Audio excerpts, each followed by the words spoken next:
अभी राजवीर इसकी को कोई टेंशन नहीं देना चाहता था। राजवीर ये सब सोच ही रहा था कि तभी बाथरूम के अंदर से इसकी की आवाज़ सुनाई दी, जो उसे आवाज़ लगा रही थी। राजवीर ने यह सुनकर बाथरूम का गेट खोला और अंदर जाकर इसकी को फिर से अपनी गोद में उठाकर रूम में ले आया और उसे बेड पे बैठा दिया। इसकी इस वक्त सिर्फ बाथरूम में ही थी, तो राजवीर ने उसको एक शॉर्ट और पिंक कलर की टॉप लाकर पहना दी। इसकी बस प्यार से उसे ये सब करते हुए देख रही थी। तभी राजवीर बोला, मुझे इसे देखने का कोई फ़ायदा नहीं है, मैं अभी भी तुमसे गुस्सा हूँ। राजवीर की इस बात पर इसकी का मुंह बन गया और अपने मन में राजवीर को मनाने के लिए हजारों तरीके सोचने लगी। इसकी को भी पता था कि राजवीर ऑफिस नहीं जाने वाला था और अपने पूरे टाइम उसी के साथ रहने वाला था।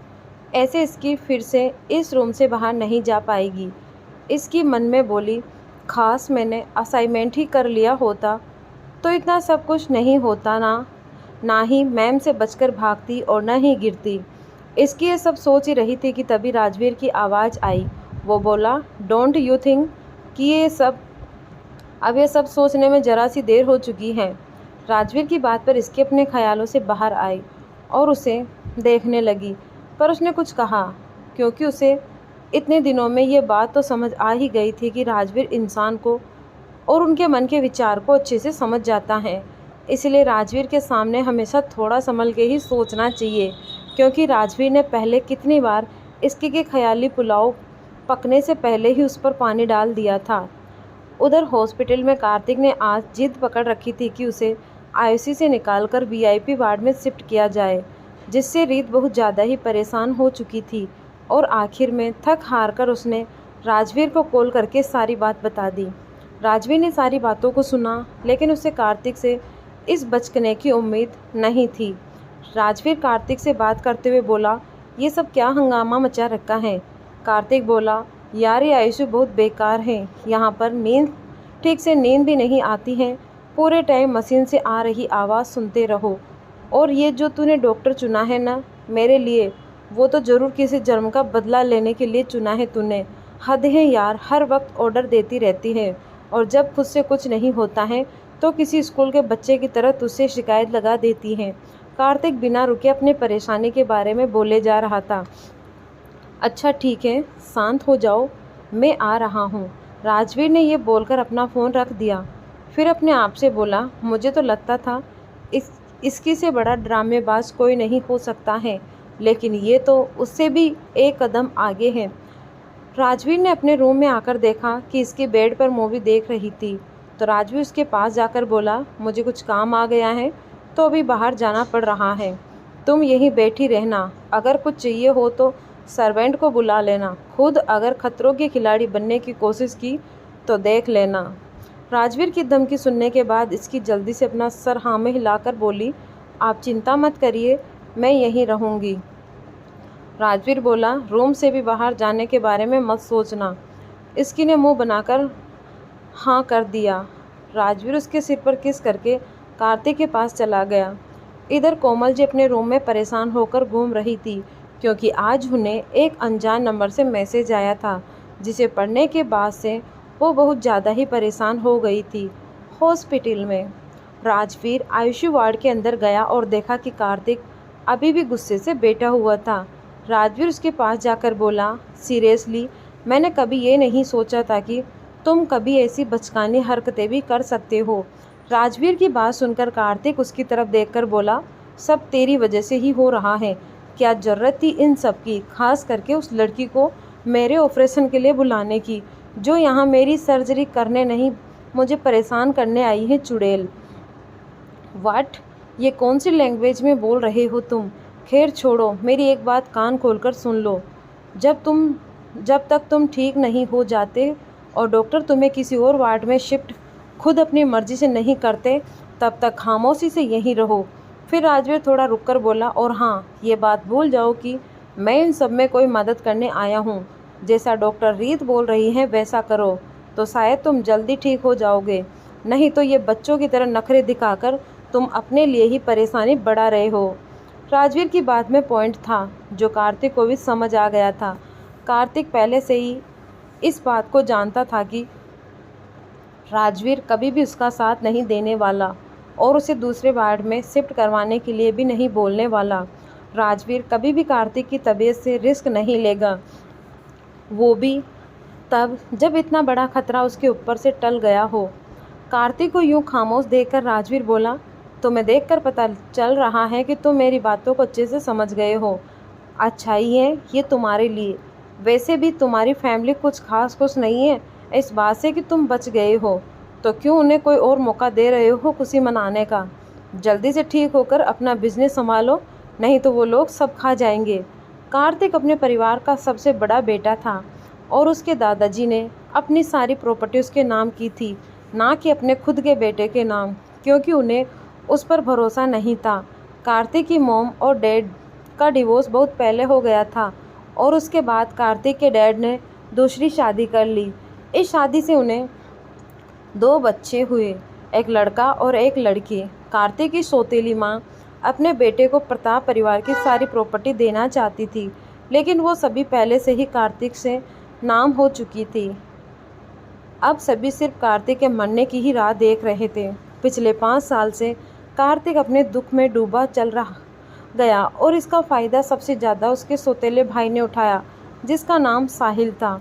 साहिल प्रताप, जिसने लगभग सभी शेयर होल्डर को कार्तिक के खिलाफ कर प्रेसिडेंट चेयर ली। लेकिन अब तक साहिल कार्तिक के खिलाफ ज़्यादा कुछ नहीं कर पाया, क्योंकि राजवीर हर बार बीच में आ जाता था। राजवीर कभी भी अपने दोस्त का हक किसी और के हाथ में जाने नहीं दे सकता था, इसके लिए अगर उसे पूरा प्रताप कॉरपोरेशन ही क्यों ना खरीदना पड़े।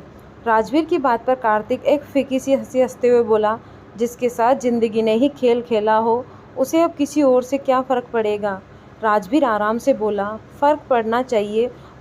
वो प्रॉपर्टी तुम्हारे दादाजी ने तुम्हें दी है और उन्होंने वो इसीलिए तुम्हें दी थी कि तुम उसे संभाल सको, सजोकर रख सको। उनकी अमानत को तुम संभाल लो, उन्हें तुम पर विश्वास था। अगर अपनी प्रॉपर्टी बर्बाद ही करनी होती तो वो पहले ही तुम्हारे फादर के नाम करके उसे बर्बाद कर चुके होते। इसीलिए अब ये शोक मनाना छोड़ दो और ज़िंदगी ने अभी दिया हुआ है उसे संभाल लो, समझे तुम। कार्तिक एक गहरी सांस लेके बोला, ये सारी बातें सुनने में कितनी अच्छी लगती हैं ना, पर सच तो ये है कि इस प्रॉपर्टी के सिवा मेरे पास कुछ भी नहीं है, क्योंकि इसने कभी मेरे कोई रिश्ते बनने ही नहीं दिए। मॉम छोड़ के चली गई, मेरे खुद के पिता को मेरे से जलन होने लगी क्योंकि उनके हिस्सा मुझे मिला। कमला की बाग है, कमाल की बात है, इस बात का खुश होने की बजाय उन्हें जलन हुई। कार्तिक ये बोलते हुए हंसने लगा, फिर हंसते हुए आगे बोला, एक 5 साल के बच्चे से जलन। फिर आती है उनकी दूसरी पत्नी मिसेस रंजना प्रताप, उन्होंने तो कोई कसर नहीं छोड़ी अपनी नफ़रत दिखाने में, और ये सब हुआ इस प्रॉपर्टी की वजह से। और आखिर में प्यार हुआ तो उसने भी धोखा ही मिला। वो कमाल की बात तो ये है कि ये भी सिर्फ पैसों के लिए हुआ। राजवीर बस चुपचाप कार्तिक को सुने ही जा रहा था। उसे पता था कि कार्तिक के अंदर बहुत ही दर्द है, वो सिर्फ उसके सामने ही दिखाता था। राजवीर को पहले अपनी और कार्तिक की कहानी काफ़ी हद तक सेम लगती थी, क्योंकि दोनों की ही मॉम नहीं थी। फ़र्क इतना था कि राजवीर की मॉम की डेथ हुई थी और कार्तिक की मॉम उसे छोड़ के चली गई थी। दोनों के ही डैड ने दूसरी शादी की, लेकिन फ़र्क इतना कि कार्तिक ने उन्हें अपनाने की कोशिश की, लेकिन उन्होंने नहीं, और यहाँ कोमल जी ने राजवीर को अपनाया पर राजवीर ने उन्हें नहीं। राजवीर और कार्तिक बातें ही कर रहे होते हैं कि तभी वार्ड के अंदर रीत आती है और पीछे 2 नर्स होती हैं जिसके हाथ में दवाई की ट्रे होती है। रीत राजवीर के पास आके बोली, हेलो मिस्टर सिंघानिया, अच्छा हुआ कि आप आ गए। मिस्टर कार्तिक यहाँ पे किसी को बात नहीं सुनते और दवाई भी अपनी टाइम पे नहीं ले रहे हैं। रीत की बात सुनते ही कार्तिक का मुंह बन जाता है और वो खुद से ही बोला, आते ही शुरू हो गई, हद ही होती है।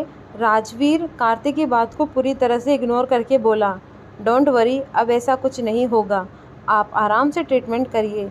ये बोल राजवीर एक वार्निंग लुक कार्तिक को देता हुआ वहाँ से चला जाता है। कार्तिक बस उसे देखता ही रह जाता है। वहीं रीत कार्तिक के लिए इंजेक्शन निकालते हुए बोली, आई होप कि मिस्टर सिंघानिया ने आपको अच्छे से समझा दिया होगा। रीत की बात पे कार्तिक कुछ नहीं बोला। ये देख रीत स्माइल करते हुए उसे इंजेक्शन लगाती है। वहीं दूसरी तरफ एक ऑफिस में एक लड़का गुस्से में टेबल पर रखे सभी फाइल्स को फेंकते हुए बोला, नहीं, हमेशा ऐसा क्यों होता है? क्यों उसकी हिम्मत, क्यों उसकी किस्मत इतनी अच्छी है? जब मुझे लगा कि अब सब कुछ मेरा हो जाएगा, तभी वो कहीं ना कहीं से मेरी ज़िंदगी में आ जाता है, मेरा सब कुछ लेने। शांत हो जाओ साहिल, अभी भी चीज़ हमारे हाथ में है, मत भूलो। एक आदमी की स्ट्रिक आवाज़ आती है। क्या हाथ में है डैड? वो आपके नकारा शेयर होल्डर। अरे उनमें से तो राजवीर सिंघानिया के खिलाफ जाने तक की हिम्मत नहीं है। वो क्या साथ देंगे हमारा? आप देखिएगा, वो कार्तिक आएगा और हमारा सब कुछ हमसे छीन ले जाएगा। मुझे तो अभी तक ये बात समझ नहीं आई कि आपके डैड ने आपको कुछ क्यों नहीं दिया। साहिल गुस्से से अपने डैड को बोले जा रहा था। साहिल, अपने लिमिट में रहो, और रही बात इस प्रॉपर्टी की, तो ये मेरी थी और मैं इसे हासिल करके रहूँगा, मिस्टर प्रताप बोले। वहीं दूसरी तरफ राजवीर को प्रताप कॉरपोरेशन में होने वाले हर एक मोमेंट की खबर होती है। उसे अभी ये भी पता चल जाता है कि कैसे दोनों बाप बेटे इस वक्त गुस्से से पागल हो रहे हैं। उन दोनों को जैसे ये बात पता चली कि कार्तिक की सर्जरी सक्सेसफुल हुई है, उन दोनों ने उस ऑफिस में अपने कब्जे लेने के लिए शेयर होल्डर के साथ मीटिंग की। लेकिन राजवीर के प्रेशर की वजह से किसी ने भी उन्हें सपोर्ट नहीं किया। राजवीर अच्छे से ये बात जानता है कि कब कौन से पत्ते खोलने हैं और कैसे किसको मात देना है। पहले उसने उन दोनों बाप बेटे को भरोसा दिलवा दिया था कि ऑफिस में और शेयर होल्डर उन दोनों के सपोर्ट में हैं, लेकिन काम के समय में सबको पीछे कर दिया। राजवीर सिर्फ उन दोनों का ध्यान कार्तिक के सर्जरी से हटाना चाहता था। जैसे ही ये हुआ, राजवीर ने अपना दांव खेल दिया। इधर कार्तिक की सर्जरी भी सक्सेसफुल रही और उधर उन दोनों की हार। राजवीर अपने घर वापस आ जाता है और देखता है कि लिविंग रूम में कोमल जी कुछ काम कर रही है, लेकिन साथ ही वो कहीं पे खोई हुई थी, जिससे उनका काम खराब हो रहा है। राजवीर उन्हें इस तरह देखकर उनके पास जाके कोमल जी को होश में लाते हुए बोला, मिसेस सिंघानिया। राजवीर की आवाज़ सुन कोमल जी जैसे सोते से जागी हो वो होश में आते हुए बोली, हाँ हाँ राजवीर, क्या बात है, बोलो, आप कहाँ खो गई? सारा सामान इधर उधर बिखर गया है। राजवीर ने कहा, हाँ बिखर तो गया ही है, और अब इसे समेटना बहुत मुश्किल लग रहा है।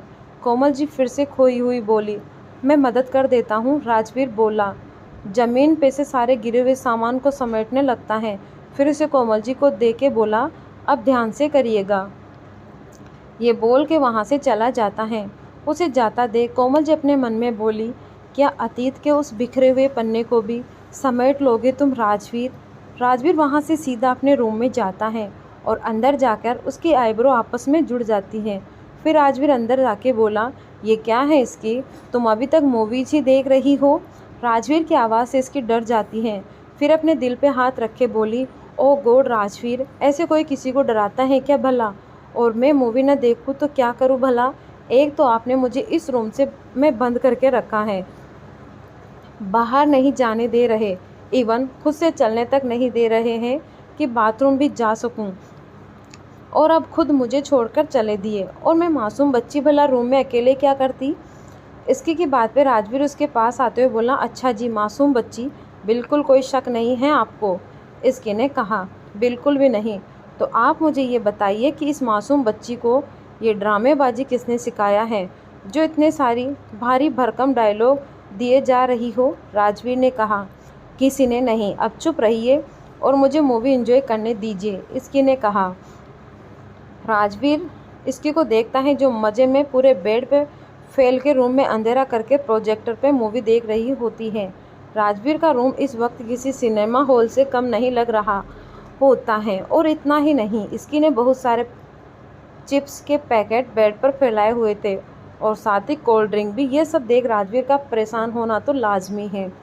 राजवीर इसकी के हाथ में से सारे चिप्स के पैकेट लेता है और साथ ही कोल्ड ड्रिंक और उसने डस्टबिन में फेंक देता है। ये देख इसकी राजवीर को घूर के देखते हुए बोली, राजवीर ये क्या है? मैंने तुम्हें ये सब खाने से मना किया था ना, अभी तुम्हारी तबीयत ठीक नहीं है। राजवीर ने कहा, अरे मुझे हल्की सी तो चोट है, हद ही होती है। ऐसे तो आप कभी भी कुछ भी कारण से मुझे ये सब खाने नहीं देंगे। इसकी ने कहा, नहीं बच्चा, कुछ भी कारण से नहीं, सिर्फ हेल्थ के कारण से, क्योंकि तुम बीमार ही कुछ ज़्यादा पड़ रही हो। कभी कुछ होता है तो कभी कुछ। तुम बीमार होना बंद करो तो मैं तुम्हें ये सब खाने को दूंगा, राजवीर ने कहा। फिर राजवीर जब देखता है कि इसकी का मुंह अभी भी लटका हुआ है तो राजवीर उसे एक पैकेट खाने को दे देता है। रात का वक्त, रात करीब 10 बजे हो रहे होते हैं। राजवीर अपने स्टडी रूम में बैठ के सारी इन्फॉर्मेशन पढ़ रहा होता है। इन इन्फॉर्मेशन में उसे एक चीज़ दिखाई देती है और वो ये होती है कि सोनिया भी बचपन में एक अनाथ आश्रम में रहती थी और जिसमें सोनिया रहती थी उसमें ही इसकी भी रहती थी। ये बात राजवीर को काफ़ी ज़्यादा शौक करती है। पहले तो सोनिया के बारे में कुछ पता नहीं चल रहा था और अब जब कुछ पता चला तो वो भी इतना शॉकिंग। ये बात राजवीर को समझ नहीं आ रहा होता है कि इसकी और सोनिया सच में एक ही आश्रम में से हैं या फिर इस इन्फॉर्मेशन के साथ छेड़खानी किया है, क्योंकि अगर ऐसा तो इसका मतलब यही है कि सामने वाले को इसके बारे में पता है और इससे रिलेटेड सारी इन्फॉर्मेशन भी है। तभी उसने सोनिया के पास्ट को इसकी के पास्ट से लिंक कर दिया। राजवीर को यह बात साजिश सी लग रही होती है। राजवीर खुद से बोला, ये मैटर तो उलझता ही जा रहा है। सोनिया अनाथ नहीं थी, ये बात खुद कार्तिक ने मुझसे कही थी, फिर इसमें ऐसा क्यों लिखा था। राजवीर सब सोचते वापस अपने रूम में जाता है तो देखता है इसकी परेशान बेड पे बैठी हुई थी। उसे देख राजवीर ने पूछा, क्या बात है इसकी, ऐसे परेशान क्यों हो। राजवीर की बात पे इसकी उसकी तरफ देख के बोली, मेरी मिसा से बात हुई और उसने मुझे मिहिर के बारे में बताया, आप इसीलिए मुझे बाहर नहीं जाने दे रहे थे। राजवीर को ये पता था कि वो ज़्यादा देर तक इसकी से ये सारी बातें नहीं छुपा सकता है और आखिरकार इसकी को सब कुछ पता चल ही गया है। राजवीर आराम से इसकी के पास आके बोला, मैं तुम्हें परेशान नहीं करना चाहता था। आप भी ना राजवीर हर बार सारी परेशानी खुद तक ही रखते हैं, कभी भी मुझे नहीं बताते और मैं भी कैसी ही ना कभी आपको देख के नहीं समझ पाती कि आप खुश हैं या दुखी या परेशान, कभी भी नहीं। इसकी ने कहा, ऐसा इसीलिए है क्योंकि मैं जब भी तुम्हारे साथ होता हूँ हमेशा खुश रहता हूँ, कभी भी दुखी और परेशान नहीं रहता।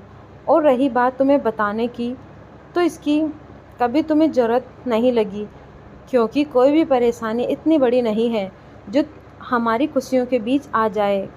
राजवीर ने प्यार से इसकी के गाल पे हाथ रख के कहा।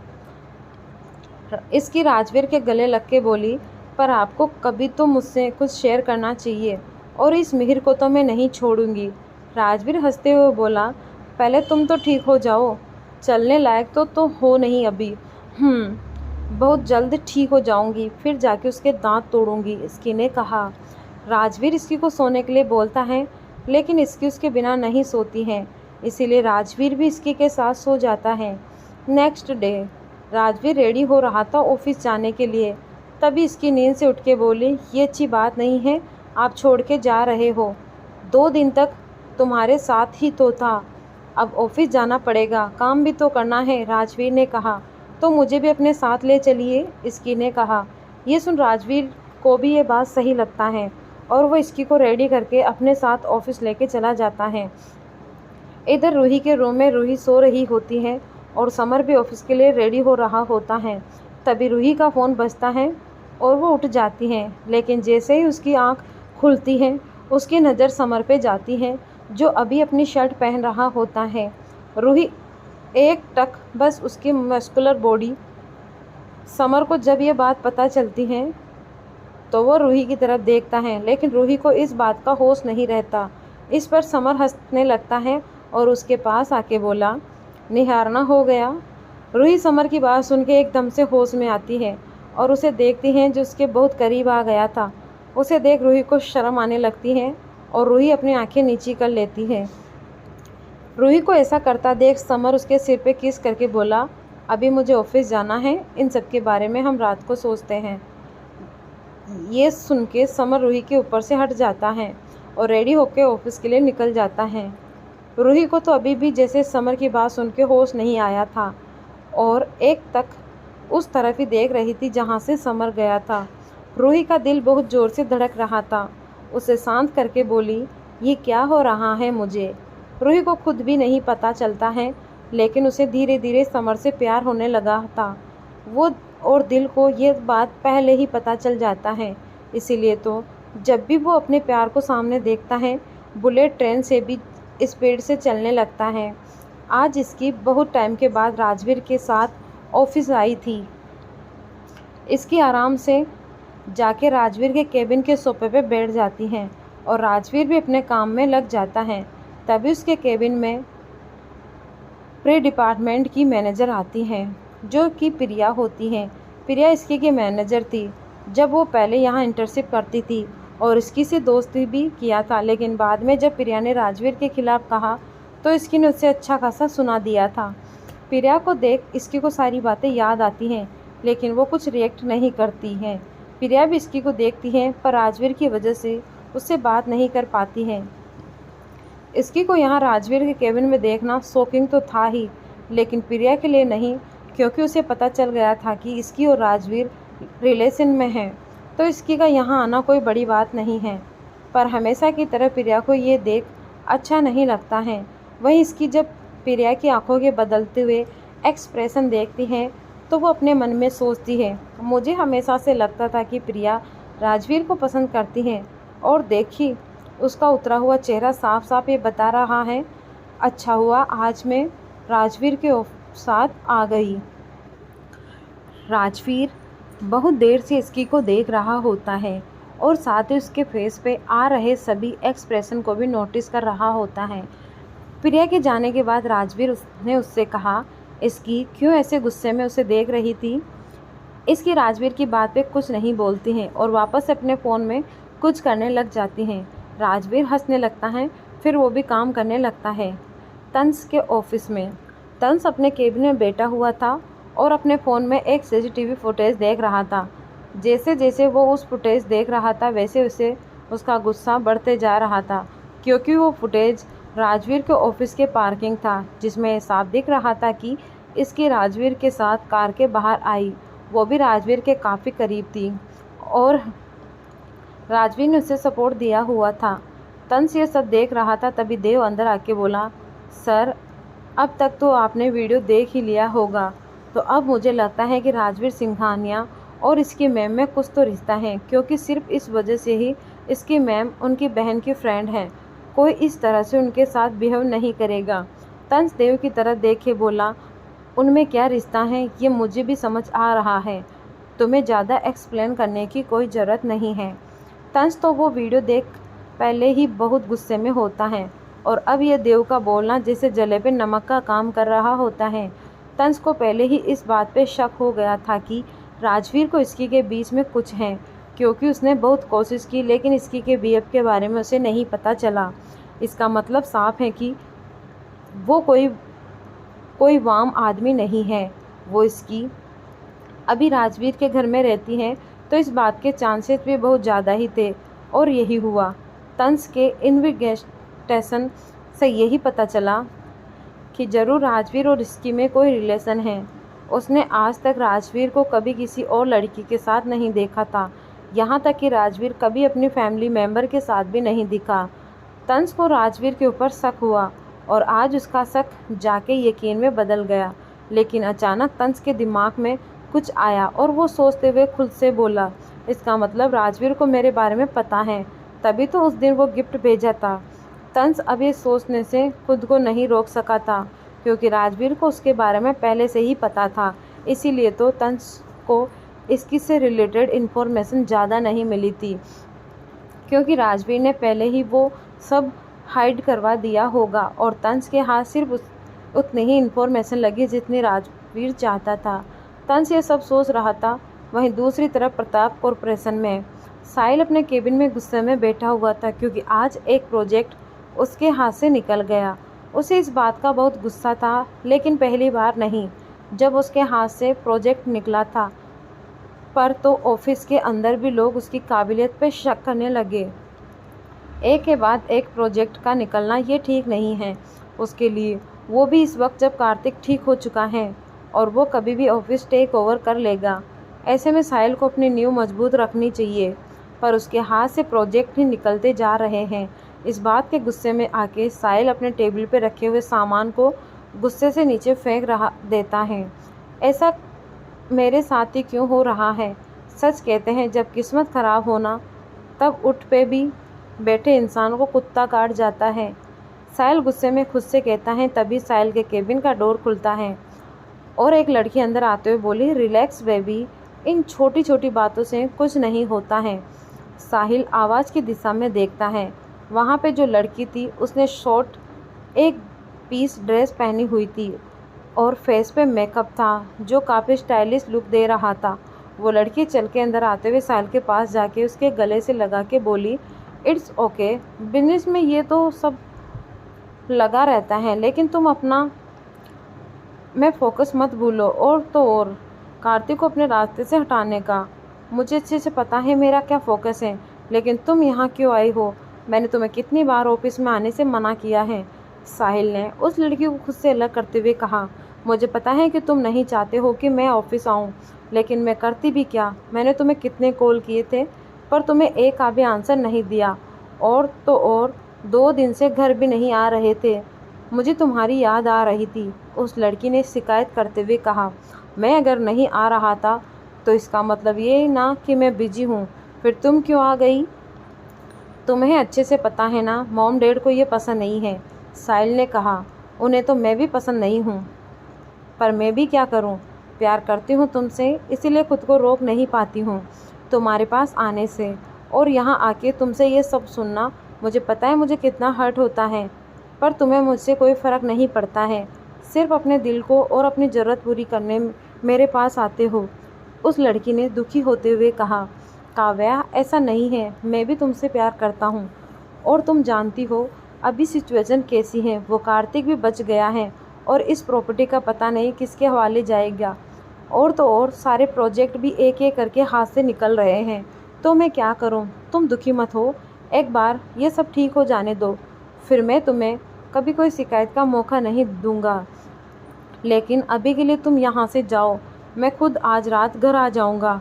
साहिल ने उसे समझाते हुए कहा, ये लड़की काव्या अग्रवाल होती है और एक फेमस मॉडल, इसीलिए ये साहिल के पेरेंट्स को पसंद नहीं थी। साहिल की बात सुनने के बाद काव्या वहाँ से चली जाती है और साहिल अपने असिस्टेंट को कॉल करके बोलता है, लगता है आजकल तुम्हारा ध्यान अपने काम में नहीं है। ये काव्या मेरे कैबिन में क्या कर रही थी? मैंने तुम्हें कहा था ना कि ये ऑफिस न आए, पर तुम्हारा ध्यान तो पता नहीं कहाँ रहता है। वो तो अच्छा था कि आज डैड नहीं है यहाँ पे। साहिल उसे डांटने के बाद फ़ोन रखते हुए बोला, एक के बाद एक प्रॉब्लम भी आती रहती है यहाँ पे कॉलेज में। इसकी को चोट लगने की वजह से वो कॉलेज नहीं आ रही थी, इसीलिए मिसा को अकेले ही कॉलेज जाना पड़ रहा था। मगर इस बात से कोई खुश था तो वो रेहान था, क्योंकि अब उसे बहुत ज़्यादा टाइम मिसा के साथ अकेले में मिलता था। रेहान और मिसा इस वक्त कैंटीन में अकेले बैठे हुए थे। मिसा रेहान के चेहरे की खुशी देखते हुए पूछी, आजकल तुम कुछ ज़्यादा ही खुश नहीं दिखाई देते हो, आखिर बात क्या है? खुश? मैं नहीं तो? एक मिनट, खुश क्यों नहीं रहूँगा? और वैसे भी मेरी खुशी सिर्फ 2 चीज़ों में होती है, पहली तुम्हारे साथ और दूसरी जब मुझे उस छिपकली से लड़ाई करने में टाइम वेस्ट नहीं करना पड़ता है। रेहान ने कहा, वाट, तुमने इसकी को छिपकली कहा? अगर मैंने उसे बता दिया ना तो वो घर से ही गोली मारेगी तुम्हें। मिसा ने कहा, हाँ यार ये भी है। वैसे अब पैर कैसा है उसका? रेहान ने पूछा। ठीक है, और ठीक कैसे नहीं होगा? भाई को उसका ध्यान रखते हैं, उसके पैर को ज़मीन पर पड़ने नहीं देते होंगे। मिसा ने हंसते हुए कहा, हाँ ये भी है। वैसे भी राजवीर सर हर जगह पे हमारे एक्सप्रेशन हैं, इवन लव के एरिया में भी कितना प्यार करते हैं ना वो, इसकी को बिल्कुल अपनी पलकों पे बिठा के रखते हैं।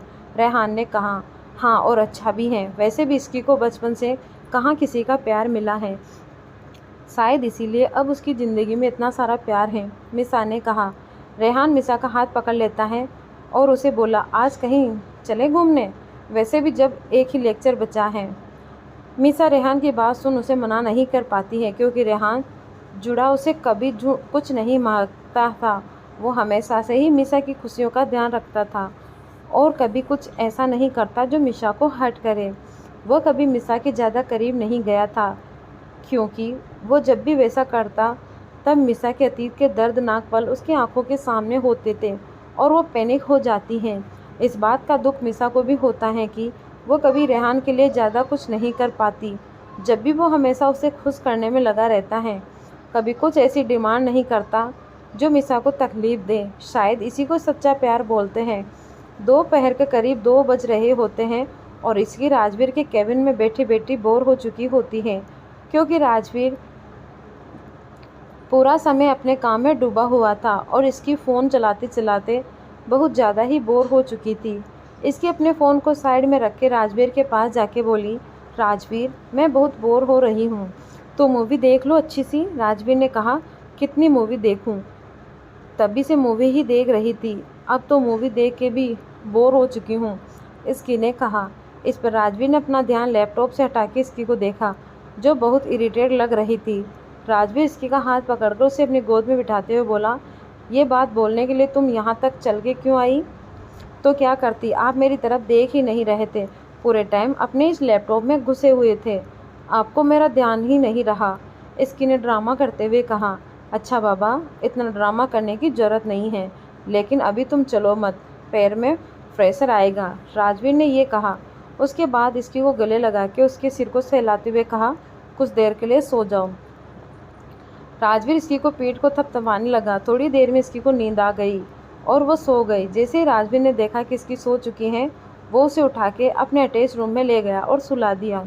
राजवीर कुछ देर उसे देखता है।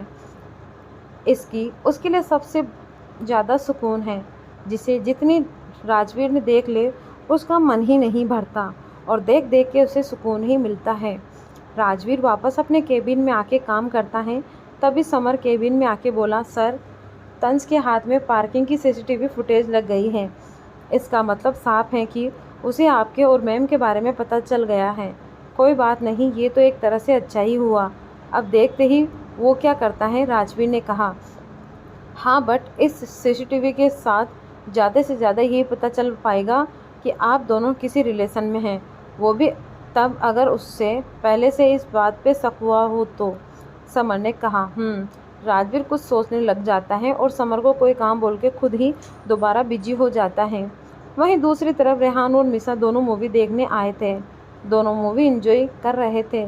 तभी अचानक रेहान मिसा को किस करता है। मिसा उसे मना नहीं करती है और वो भी कुछ देर बाद रिस्पॉन्स करने लग जाती हैं। कुछ घंटों के बाद मूवी ख़त्म होती है और दोनों बाहर आते हैं। रेहान ने मिसा का हाथ पकड़ा हुआ था और दोनों एक रेस्टोरेंट में जाते हैं खाना खाने। रेहान को ध्यान नहीं रहता है कि उसने अपना फेस कवर नहीं किया है, इस वजह से उसे बहुत से लोग पहचान लेते हैं। बहुत सी लड़कियां उसके टेबल के पास आके भीड़ लगा देती हैं और उसके साथ सेल्फी लेने लगती है। रेहान भी उसमें बिजी हो जाता है, जो देख मिसा को अच्छा नहीं लगता है, क्योंकि उसे ऐसा लगता है जैसे कि वो इग्नोर हो रही है। ऊपर से वो लड़कियां रेहान से काफ़ी क्लोज होके सेल्फी ले रही थी, जिसे देख मिसा को और ज़्यादा जलन हो रही थी। एकदम से मिसा गुस्से से उठती हैं और सभी लड़कियों को रेहान से दूर करके बोली, तमीज़ है भी कि नहीं, तुम लोगों ने कोई यहाँ पे एंजॉय करके आया है और उसे घेर लिया है और चिपक चिपक के फ़ोटो ले रहे हो। ज़रा अपने बॉयफ्रेंड के चेहरे देखो, कैसे कोयला हो गए हैं जलन के मारे। मिसा अपने चारों तरफ देखते हुए बोली, फिर रेहान को अपने पास करके धीरे से बोली, और तुम्हें बड़े मज़े आ रहे हैं ना ऐसे फ़ोटो लेने में, तुम रुको, तुम्हें तो मैं बाद में देखती हूँ, पर यह सब करने से पहले क्या तुम एक बार भी नहीं सोचते अगर इनके बॉयफ्रेंड तुम्हें पकड़ के पीटने लगे तो? वैसे भी अभी तुम्हें बचाने के लिए तुम्हारे कोई बॉडीगार्ड नहीं है यहाँ पे। मिसा की धमकी भरी बात सुन के रेहान एक पल के लिए चौंक जाता है, क्योंकि उसे मिसा की बातों में उसकी जलन साफ साफ पता चल रही होती है। रेहान उसे देख के बोला, इनका तो पता नहीं, पर मुझे ऐसा लग रहा है कि तुम्हें ज़रूर जलन हो रही है, और रही बात मुझे कौन बचाएगा, तो तुम हो ना मेरी लेडी भीम। कभी नहीं बचाऊंगी, मिसा ने कहा और वहाँ से जाने लगी। तब रेहान ने अपने सभी फैंस को साइड किया और मिसा के पीछे जाने लगा और साथ ही बोल रहा था, अरे मिसा रुको, कितना तेज़ भाग रही हो, मेरे लिए तो रुको। रेहान मिसा के पीछे ही आ रहा था कि तभी मिसा एक स्टॉल के आगे रुक जाती है और देखने लग जाते हैं कि रेहान उसके पीछे आके बोला, ओह गॉड, कितना तेज़ चलती हो तुम। तभी रेहान देखता है कि मिसा स्टॉल के अंदर जा रही है, तो वो भी पीछे चला जाता है और अंदर जाके देखता है कि मिसा एक फ्रेंडशिप बेल्ट ले रही है। वो देख के रेहान बोला, अरे हाँ, मैं तो भूल ही गया था कि कल फ्रेंडशिप डे है। हाँ, मेरे भी दिमाग से निकल गया था, लेकिन अभी इसे देख याद आया, और साथ ही एक बिजनेस आइडिया भी। निशा ने कहा। Business idea? कैसा आइडिया आया है तुम्हें? रेहान ने पूछा। मिसा सारे फ्रेंडशिप बैंड को देखते हुए बोली, यही कि कल फ्रेंडशिप कॉलेज में भी सेलिब्रेट होगा और बहुत सारे स्टॉल लगेंगे, तो मैं भी फ्रेंडशिप बैंड का स्टॉल लगाऊंगी। अच्छा, तो ये आइडिया आया है। वैसे मैं भी कुछ बैंड ले लेता हूँ अपने फ्रेंड्स के लिए, रेहान ने कुछ बैंड देखते हुए कहा।